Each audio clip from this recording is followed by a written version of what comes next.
Hi, Jess. I'm sorry to hear that you're feeling so overwhelmed right now. My heart really goes out to you and Erin and all teachers who are dealing with all the deadlines of the end of the year and all the kids who are just so done with the year.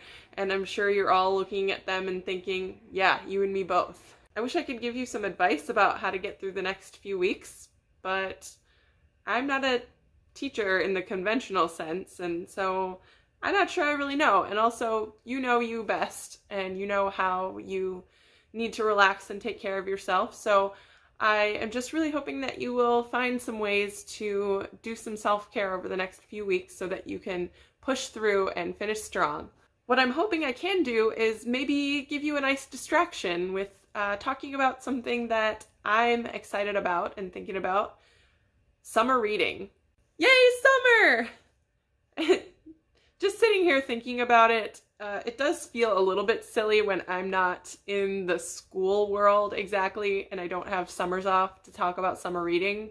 And I could just read anytime that I'm not working, but during the year, there's just so many other things and commitments and other things that are going on, and also summer is a time for camping and vacations, and those are a lot of places that I like to do a lot of reading, and so I'm excited to get a lot of that in. As usual, I have quite the list of books that I would like to read, and I'll probably just kind of pick them as I go, but right now I am reading a book called At Home in the World. It's by Tish Oxenreider, and I am loving it. I first heard about it from Erin's mom. She really loves it and has it proudly displayed in her house. And what it's about is this amazing family, and they have 3 little kids, and they decided to take their kids on a 9-month trip around the world. I know, crazy, right? They really planned this out. They're both big travel people even before they had a family and kind of settled down. And so they just really, really wanted to travel again, and they wanted to share the world with their kids. And so they did. And I just love reading about how they executed their plan and just how adventurous they were. And she has a lot of really good descriptions of what all the places are like and their cultures and things like that. And of course, you know, I'm so excited to travel someday and really, really want to do some of that. So I am really excited to read about those places. And, you know, I probably won't see all of those places in my lifetime. So I'm really excited to hear about them from someone who has been there. She also has some really good reflections on sort of her emotional and spiritual state through all of this. And it all just feels very centering, if that makes any sense. So I highly recommend this book. You should check it out. If you're looking for something a little inspirational to read this summer, I highly recommend Present Over Perfect by Shauna Niequist. I also read this recently and was just really touched by it. It felt very helpful to me. The subtitle is Leaving Behind Frantic for a Simpler, More Soulful Way of Living. And that just sounds really good to me. And I've heard some people say, you know, they don't actually feel like they're that busy, or they don't have a problem with being really busy. But when I get really busy, I definitely feel way more scattered, and like I just can't get it together or figure out what I'm going to do or what my goals are. And so it was really helpful to me to read about her journey of slowing down and narrowing down her priorities, and just a lot about putting away some of the pressures that she had put on herself to perform and to be perfect. I wrote down a ton of great quotes from this book, but one of them that I'd like to share with you is this: I will spend my life on meaning, on connection, on love, on freedom. I will not waste one more day trapped in comparison, competition, proving, and earning. That's the currency of a culture that has nothing to offer me. So that should tell you a little bit about what the book's about.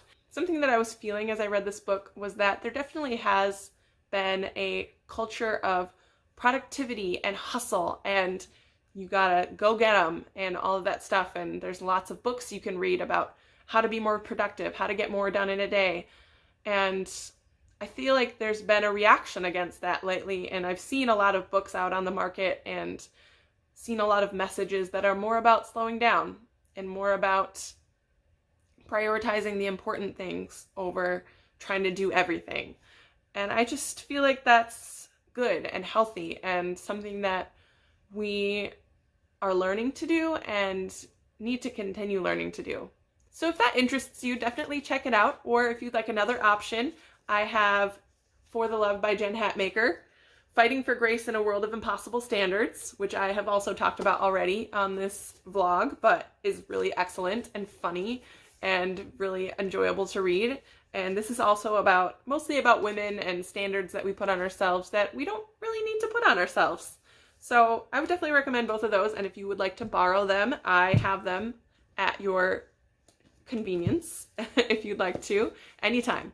A couple other books I've read recently that I don't have but would definitely recommend is Every Day by David Levithan. That's a YA novel that you've probably heard about because there's a movie and everything, but I really enjoyed it. I thought it was really exciting and fun and also really profound and had a lot of good observations about humanity. And another one I read recently is The Hate You Give, which is also pretty famous lately, and it's just really powerful and really shows a good perspective from the point of view of someone who's very, very different from me. So I really liked that. As I'm looking forward to summer reading, I have a lot of books that I want to read, but I'm also really considering rereading some old favorites like the Harry Potter series or maybe even the Eragon series. I don't know. I'm thinking about it. It would be a big commitment, but I really, really love these books, as you know, and you also do. And so it would be really good to reread these as well. But we shall see how the summer pans out, and I'll probably let you know as I go. I would love to hear all about what you're reading and some of your favorite books. You're probably not getting a lot of time to read for fun right now, but soon, summer is coming. And I just hope that you know that you have a lot of people behind you that love you and people that you are free to reach out to for help or encouragement, and you can do it. Jess, I love you so, so much, and my love to teachers everywhere, and just know the end is near and you can do it and you're great. So that's all. See you on Monday.